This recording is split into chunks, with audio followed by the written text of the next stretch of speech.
Hello, Pisces, and welcome to your Scorpio season reading.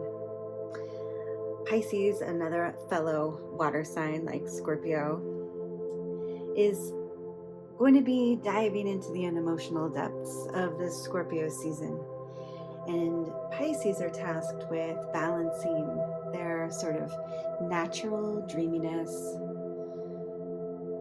and intuition while diving into these depths of transformation that Scorpio asks us to go into. So the sun entered Scorpio on October 23rd.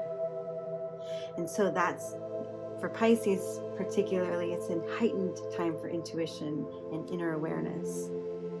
Mars conjunct Mercury on October 28th, where there's a sense of clarity and expression and emotions with spiritual insights. November 3rd, Venus enters Scorpio, which is a really beautiful time for a deeper emotional connection, particularly with partnerships or romantic relationships and spiritual connections. November 5th, the full moon is in Taurus, which is a great time for grounding your dreams, visions, and emotions, and trying to manifest them into a reality.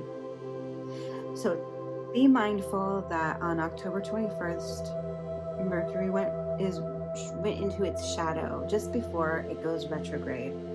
On November 9th, it will be retrograde, and then direct on the 29th, but we're not in the clear yet until December 16th, when it's out of its shadow. So mindful of transportation, traveling during that time, making any kind of new commitments, new contracts, all of the Mercury retrograde things. So I wanted to give you some dates just to be mindful of. Towards the end of the video, I'm going to have journal prompts and a ritual if you feel called to join. So let's get an oracle card to start off. Get an energy to guide us through this Scorpio season for Pisces.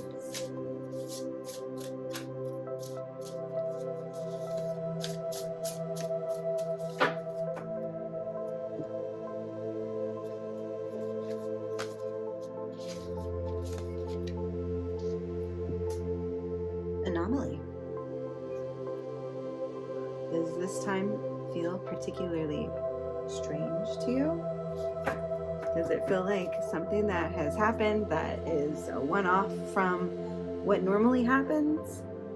What is the anomaly here? Are we going into this feeling of anomaly, or has it been with us since Scorpio season? We also have this grand trine, a water trine that has to do, we have planets in Scorpio and in Pisces and in Cancer. So maybe this is a time that you are feeling particularly emotional, and maybe that feels like an anomaly to you. Let's get some tarot messages to help guide us.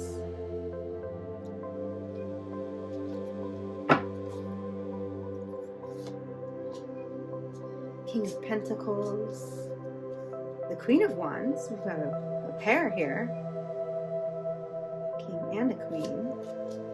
We've got the Star, and we've got the Seven of Swords. Oh, in the bottom of the deck we have the Eight of Swords. Okay, so we've got, like I said earlier, we have a pair. We have a very grounded masculine energy who has sort of mastered his art. This could be a person, but this could also just be an energy. This could be you that embodies both of these really beautiful energies of earth and fire. Or this could be a relationship that you have where one of you really truly identifies as this sort of grounded, stable person who, maybe is financially very secure, and then another kind of fiery, passionate, super creative energy who is able to this balance, this duality of being strong inside and strong outside. We have the star here, which is this really beautiful wish coming true. It's such an auspicious omen. And maybe with this anomaly, does it seem like things are kind of too good to be true? Are you afraid that something is going to be taken from you? And like nothing this good ever happens to you. It has to be an anomaly. It can't be for you, because this is the kind of thing, this kind of happiness, this kind of, in a relationship, something's gonna, when is the other shoe gonna fall? When's the rug gonna be swept out from under you?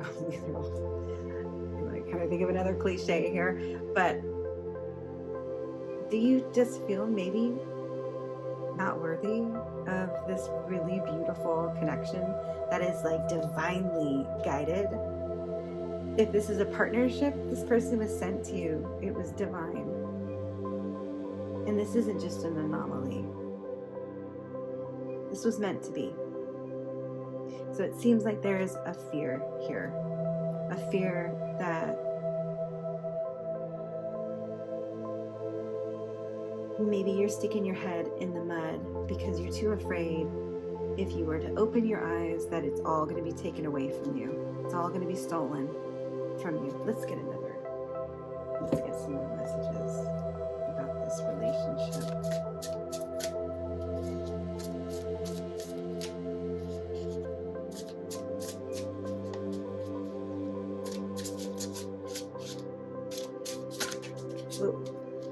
Ooh, the moon and the 10 of Pentacles. Oh, all right. Yeah, again, we've got the 10 of Pentacles over here with the King and the Queen. And the moon is over here with the star and the 7 of Swords. The moon is over here saying, I'm too afraid to listen to my intuition. My intuition is going to tell me that this is a beautiful connection, that I need to go with it. Because we have the 10 of Pentacles here, which is where this king lives. This is his home. He has got it all.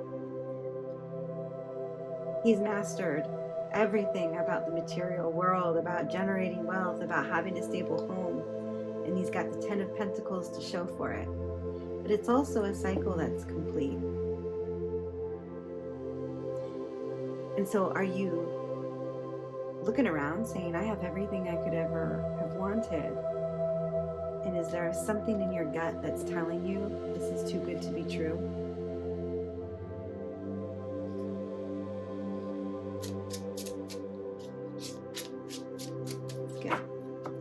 Let's get one more card. One for the middle. 6 of Swords. Oh, we have the High Priestess at the bottom. There is a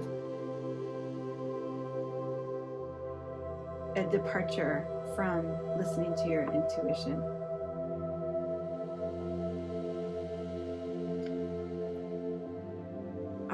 Are we having a battle between our mental mind, the words that come in, and what our intuition is telling us?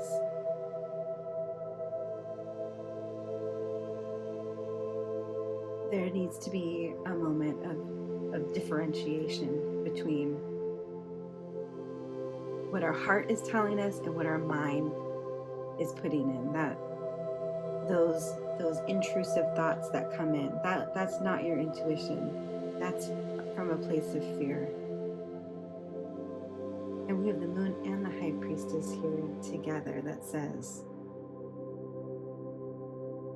how do you know it's an anomaly if you're not listening to your heart? Because there's a beautiful relationship where it's somebody's personal life is everything that they would ever have wanted.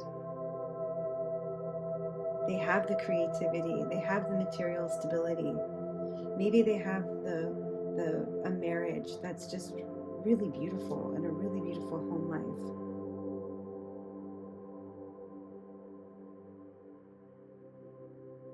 Maybe are you afraid that somebody's thinking of leaving? Leaving in the night and taking everything from you. Let's pull an oracle card to give us a little guidance on this connection.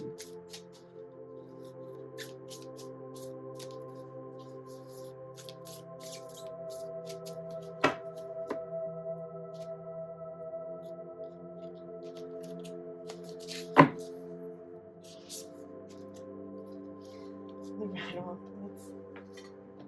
I just pulled this card for another sign. I think it might have been Aries. I'm not sure if the connection that you have is with somebody who's in Aries, but if that's the case, it might be a video you might want to check out. The rattle is a spirit caller carrying the shaman's prayer to the 4 directions. The body of the rattle is like the earth spinning on its axis.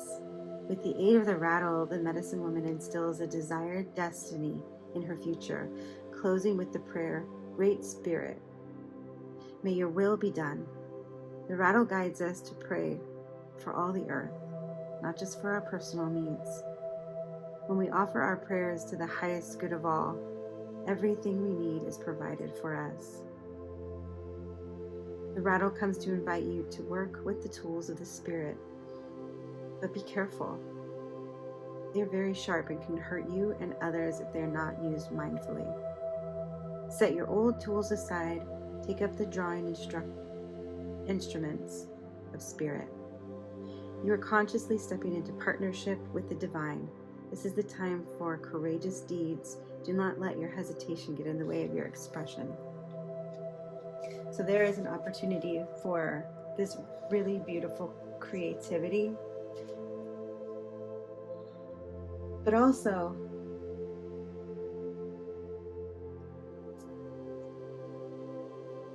is this a feeling of having everything that you needed and your wishes fulfilled.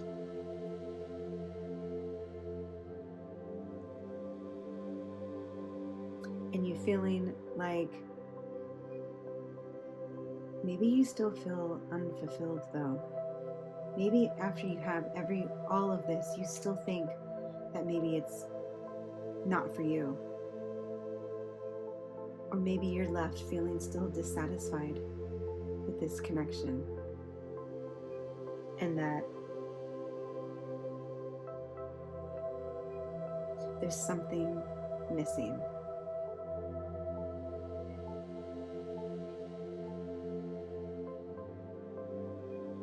And maybe it's time to think that, is it the connection that's making you feel dissatisfied, or is it something within?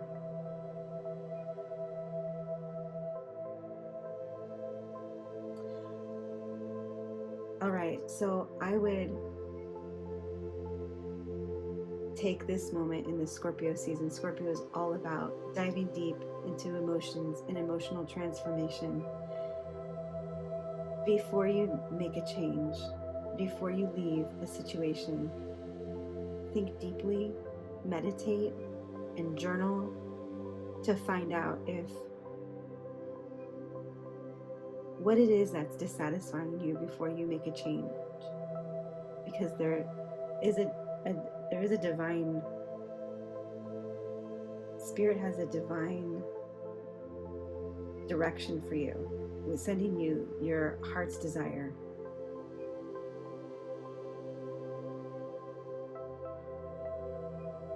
And you need to realize that you do deserve it. Okay, so a journal prompt for you Pisces. What illusions am I ready to see clearly?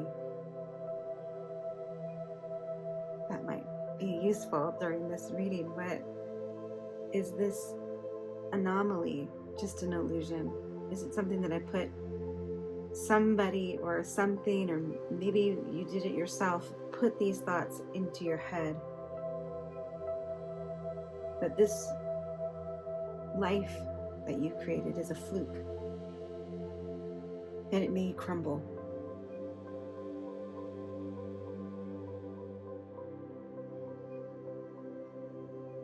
What emotional wounds are ready for healing? All right, so I do have a ritual for you if you are interested. It would be a good time to do it on a full moon or just after the full moon, because this is a ritual of release. You're going to need a bowl of water, some sea salt, a blue candle, but you can always substitute a white candle. And you need paper and pen and an amethyst or aquamarine. You're going to fill the bowl up with water, add a pinch of salt. You're going to light the candle, look into the flame and meditate, and envision old emotions dissolving into the water. And if this message resonated with you, maybe you can envision a feeling of not feeling worthy enough for the gifts that the universe has to give. And you write it on a piece of paper. You fold it away from you because you don't want it to be in your heart anymore. You put the paper into the flame and burn it and let it drop into the water. And you hold your crystal in your hand. And as you burn the paper, before you drop it into the water, you say, I release, I heal, I transform. And then you drop it into the water and you pour the water outside with gratitude in your heart. And pouring the water out represents a symbol of release and letting the energy flow back into the universe. All right, Pisces, I hope these messages resonated with you. I hope that you can protect your heart, and I hope that you feel worthy of all of the divine gifts that were given to you. Till next time.